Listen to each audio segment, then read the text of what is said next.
netizen na naman ang may naging say mula sa social media at sa Facebook page ni Eugenio Nico R. Manalad. Yung naghatid ng karangalan sa bansa pero hindi sa magulang. Yung naipagtanggol ang girlfriend pero hindi ang ina. Yung gustong pagsilosin ang ina gamit ang ama. Kaya yung ama lang ang sinasabihan ng I love you. Yung hindi daw hinahanap yung 70,000 pero tinatanong kung saan dinala. 70 kyaw hinahanap na niya sa ina. Samantalang nung mga bata pa sila, yung mga magulang ang naghahanap ng pera para sa kanila na hindi na nga mabilang kung magkano at may kasama pang pag-aaruga. Yung ipamukha sa nanay niya na hindi siya sinuportahan, samantalang nung nag-uumpisa pa lang ang mga magulang ang kasakasama. Ngayon, akala mo yung may gininto ang buhok na GF ang talagang kumalinga sa kanya kung makaasta bida-bida. Tandaan lang natin na ang nagmamataas ibinababa at ang nagpapakumbaba ay itinataas ng Diyos, lalo kung i-honor mo ang mga parents mo. Tala, sa ibang balita naman ay ibinahagi ng Gymnastic Association of the Philippines na si dating Japanese coach ni Carlos Yulo huhubugin ng talento ni Carl Eldro Yulo.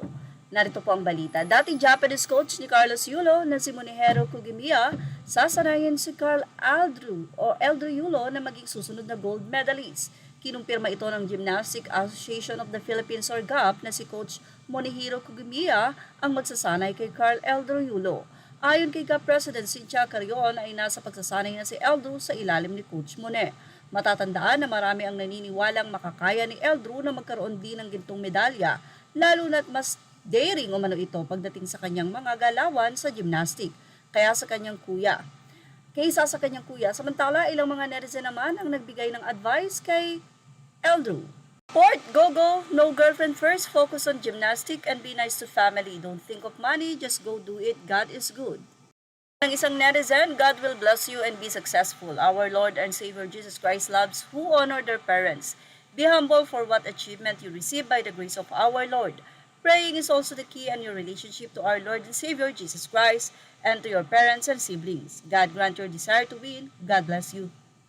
Say naman ng isang netizen, salamat naman, bawi kayo sa parents nyo, lolo at lola. Go, go, go. Hopefully you're not like as your brother, proud to have an athlete like you.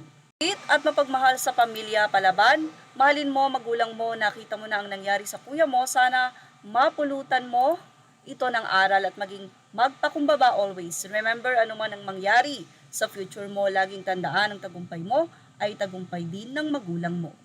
At iyan ang ating Showbiz Snap update. Images or all credit to the rightful owners. Thank you for watching Showbiz Snap.